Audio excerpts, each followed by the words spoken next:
Hello once again, Niner faithful. Johnny Dell back with another episode of 49ers Playbook on the channel that's trying to answer the whys and hows of the game. This past Sunday, the 49ers dropped a tough loss in the conference in Atlanta versus the Falcons. Injuries have plagued the team once again this season, as it seems to be the case year after year. But this is the NFL, and no team is going to feel sorry for you or take it easy on you because of injuries. And with depleted trenches, the team was unable to consistently control the line of scrimmage on both sides of the ball, something that has been essential to success in the past. On offense, turnovers and missed opportunities were the theme of the game. Like in all their losses this season, the recurring theme has been stacking bad on bad. The team has just got to get out of their own way and clean up the mistakes. If they can compete with anyone, but you just can't keep wasting opportunities. One opportunity you can't afford to pass up is being able to get 20% off and free shipping right now at manscaped.com, who is sponsoring this show, and you can use promo code JD49 right now. Head over there and up your home turf game by checking out the Performance Package 4.0. It comes with everything you need. The Lawnmower 4.0 will give you a trim closer than a double overtime game, while the skin-safe technology keeps your star player from getting cut.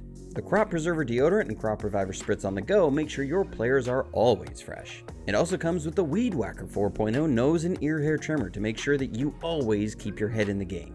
It also comes with a high-quality travel bag, so even when your team is on the road, you can bring everything you need to stay at the top of your game. Do not miss this opportunity by heading over to manscaped.com and using promo code JD49 to get 20% off and free shipping. Again, that's manscaped.com, and make sure you use promo code JD49 today. You're watching Johnny Dell's Football Academy.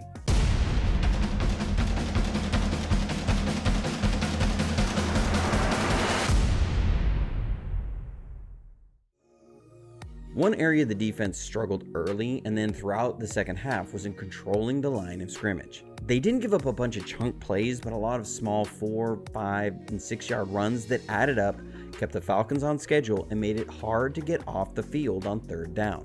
Here, the Falcons are going to run their wide zone, and we've all seen this from our team a ton over the years, but the key is going to be to execute a reach block on Givens and get up on Fred Warner on the second level. On defense, the key to defeating this is either by quick penetration to defeat the reach block, or by occupying the play side blocker and drawing a double team. Here you see Givens does neither, and they're able to get up on Fred Warner and get a good gain on the play. Givens is credited with the tackle, but it's an example of why you can't always rely on the stat sheet to rate performance.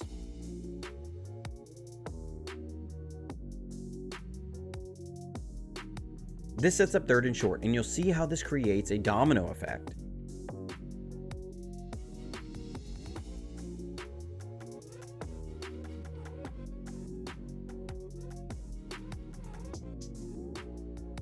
The Falcons are going to run a whip route underneath with an outside curl and then a deep over route. Because it's third and short, we're going to run a defense designed to take away anything short. We're going to be in man coverage with Warner and Burks playing as short zone help. The idea is that on third and short, you're going to protect the sticks. The guys on the outside will play a hard outside leverage with double help over the short middle. Then, if you can't get home, it makes that deep over route really hard to defend, and the Falcons get a big gain on the play. But this is set up by the gain on the previous run to set up third and short.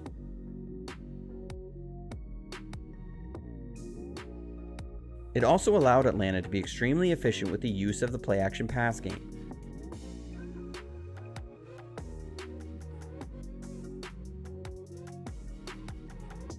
This should look real similar to us since it's something we do all the time. Just a quick run fake to hold Fred Warner and hit a slant over the middle. When you can't control the line of scrimmage on defense, it makes life really tough. On offense, there were just too many self-inflicted wounds. On the second drive of the game, third and short, you can't have a fumble that turns into 7 points the other way.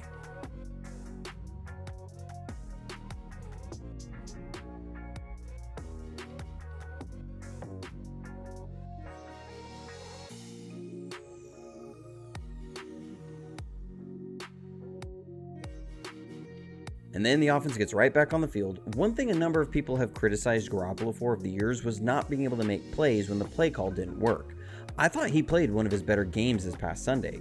Here we're trying to get the ball to Ayuk. We do this play a number of times, and it's a counter to all those tunnel screens we run, so we're going to fake this tunnel screen and look to hit Ayuk down the seam.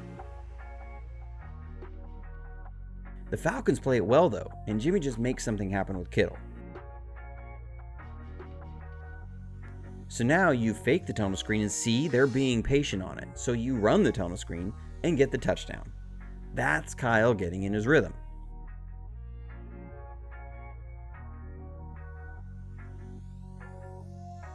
Then when the defense makes a good stop, we get a huge punt return by Ray Ray, and it sets us up in great field position. Okay, so now you're getting some momentum.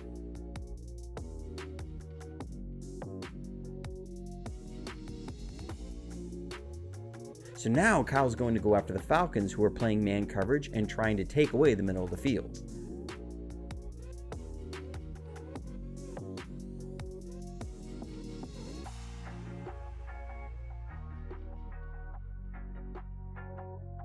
So here's where Kyle really shows up as an offensive play designer. We first send Wilson to the top. With a linebacker on him, it reveals the man coverage. And we're just going to run him on a go route. We then motion Warner across. One thing Atlanta likes to do is shade their lurk defender to the 3 receiver side. So by motioning Warner across and Wilson clearing out, and then running Kittle on an over route to grab the deep safety, and Ayuk in the slot on a 2-way go, you've created a ton of room for Ayuk to work on a whip route. This is all part of the design by Kyle to get his best route runner in the best possible position to be successful.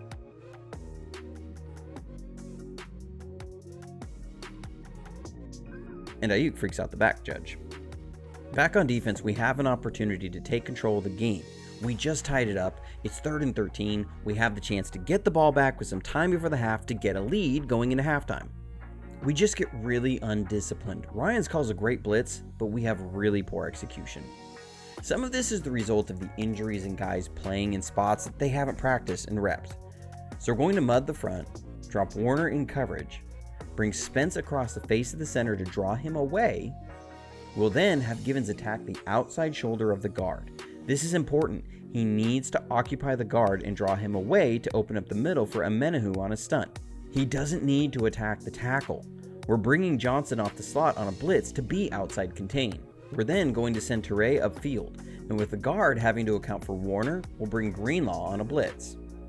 The blitz works. We have Greenlaw coming through unblocked. He's got a free lane to Mariota, but Givens doesn't occupy the guard quite long enough, and Amenahu doesn't want to give up on a lane to the quarterback and ends up giving up a lane to the quarterback. Now give Mariota some credit, but the blitz worked. The play was there to be made. It's just little breakdowns in execution. And we give up a huge 3rd and 13 that could have changed the entire dynamic of the game.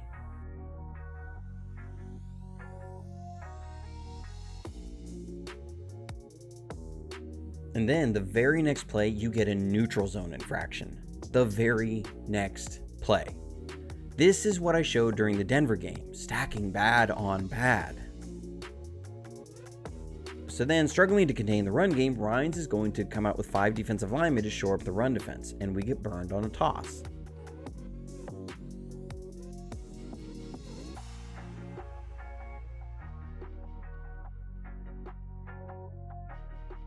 Womack played a rough game in this one. Here we're in man coverage and he's playing off so he doesn't get picked in some sort of rub action. Well, Atlanta motion's late. He needs to come up because not only is he in man coverage, but he's also the force defender, or the defender who has to force any play on the edge back inside. Because he's so off and they were able to motion and draw Warner away from the play, we don't have much backside pursuit. So the force defender has to get up and set the edge hard. Because we're slow to the edge, the pursuit can't get there, and Atlanta gets a big gain on the ground. You can't stack bad plays like this.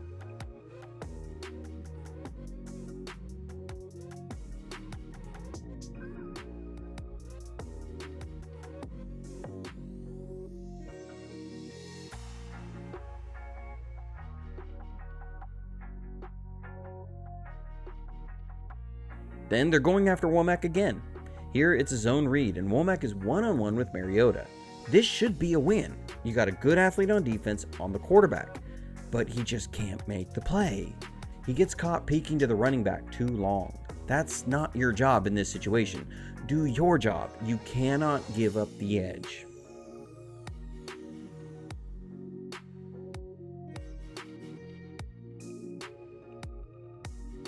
Then we're going to have a pick from Jimmy. I saw some people saying Jimmy had another option on this play. No, it was 9 seconds left, no timeouts. They're trying to just have a jump ball to Debo down the sideline. They're taking a shot and it doesn't work out. It's more a result of the cascade of mistakes in the half that led to them having so little time and being down at this point. But coming out of the half, we're going to have a chance to get back in it, and instead, we stack bad on bad. First, we have a quick slant here on a play we run a lot. Jimmy puts the ball a little low, and Ayuk doesn't come up with a ball that was still catchable. You got a chance to make it second and short. You gotta get those.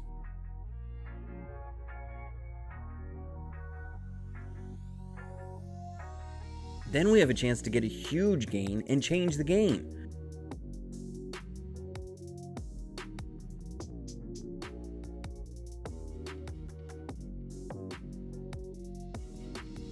Here we're running a Yankee concept, which is a deep post paired with a deep crosser off of play action. Atlanta is going to be running this matching quarters defense we're seeing a lot around the league. So at the snap, Jimmy is going to see the strong side safety taking Ayuk's deep over route, and then peeks at the weak side safety who was held by the run action just long enough and knows he's got McLeod with a step. I love the anticipation here by Jimmy, reading the safeties on this and knowing the route will break open. It's a dime of a throw, but Ray doesn't come down with it. You just can't miss those kinds of opportunities.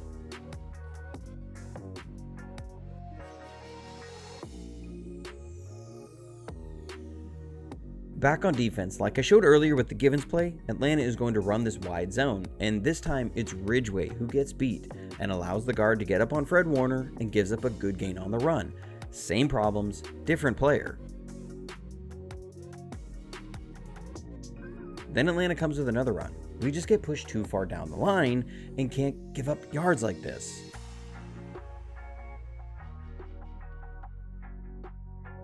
So now it's third and short. And again, wide zone. And Ridgeway gets beat again, the same way. He's not quick enough to beat the block inside. He's got to be a guy to just eat up blocks. We're stacking bad on bad on bad. When guys aren't doing their jobs, it makes the whole defense start playing undisciplined, as people will start trying to do other people's jobs. The Falcons are just going to come with a zone read, and because you've had trouble stopping the run up the middle, the edge guys crash inside and give up a huge lane to Mariota. Bad on bad creates more bad.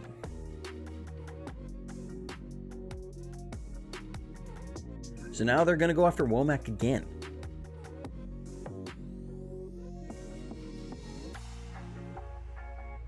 This time they're going to have a run fake, then fake a screen, and hit Pitts on a short post. Womack just gets beat. This is a young kid taking his lumps.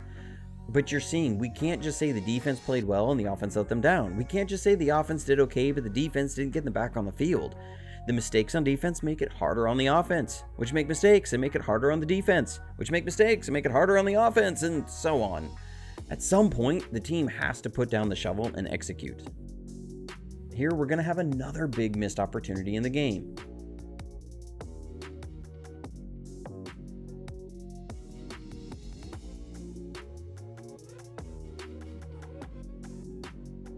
We're going to run a verticals concept. Kyle's is a little bit different than what you normally see because there's some side adjust things going on. Atlanta is in cover 2 zone, and it's a well-timed call by Kyle. The verticals will put the deep safeties in a horizontal stretch.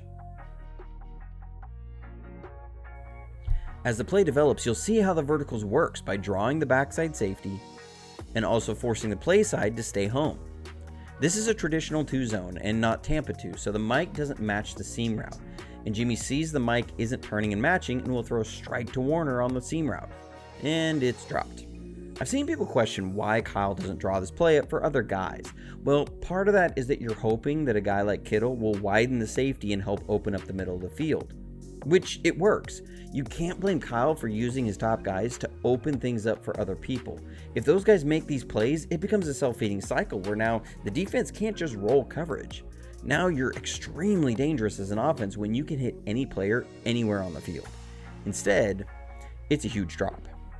Then we get a chance to hit Jeff Wilson for a 3rd down conversion, but Brunskill doesn't pick up the stunt and they get a free rusher on Jimmy. This is just bad on bad.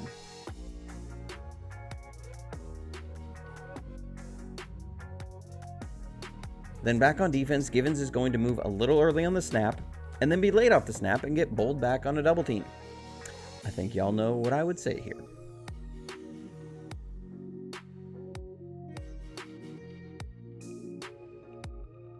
Then with a chance to get back in it, we've got another big opportunity on a Yankee concept again. This time with Ayuk, and it's a great throw. We can't come down with it. Now, there is a missed flag for illegal contact or pass interference on the corner. You'd like to see Ayuk go and high point this ball a little bit better, and it's a great play by the corner, but we've got to come down with these balls. It's a shame we had so many big time passing plays taken off the board.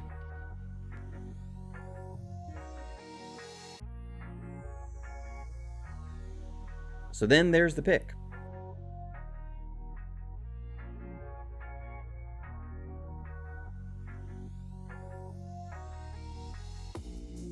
We're again going to try and put the middle safety in a stretch, so we run a clearing route and are trying to hit Debo on an over route. The corner does a great job though of passing off the clearing route and jumping on the over route. What you'd like to see is Jimmy get this ball out a tad sooner. Now, considering this is right after the play we just showed, they're trying to get that corner to bail with that deep route like he did before, but he doesn't this time. It's a great play by the defense, but you just can't have this turnover there. And it's the cumulative effect of missing on these types of plays over and over and having to come back to the well one too many times. Again, bad on bad. Then, back on offense, we have a chance, but we gotta move the ball down the field with some urgency and score, as it's a 2-score game.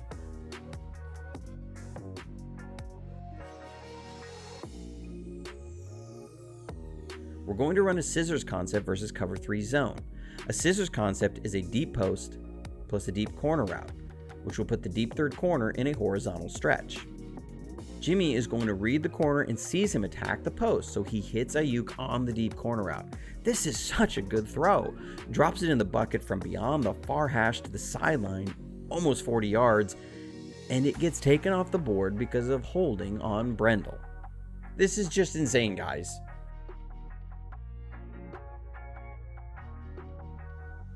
Then it's second and short. You need to score. The play breaks down as Atlanta had a good defensive call. Jimmy motions to Kittle to head to the back of the end zone, and he and Kittle just aren't on the same page, and it's a missed opportunity.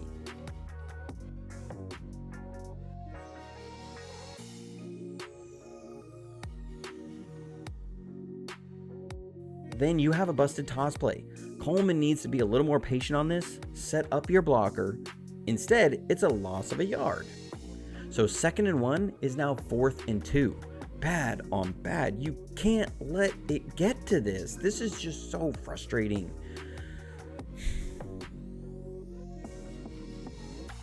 So then we have a man coverage beater dialed up, and Atlanta comes to zone and they ice the game. Just such a frustrating game to watch. To me, this one was even more frustrating than the Denver game because there were so many big opportunities that were so close. This team is better than what they're showing, and they're really going to need to show it with a big matchup against the Chiefs this week. The team has got to get healthy and got to put down the shovel. It's imperative that the team at least be 4-4 heading into the bye week. They need to get healthy and get on track. They have the pieces to put together a deep season push and be competitive, but they have got to stop getting in their own way and play like we know they can. All in all, a frustrating day, but it's on to the next one.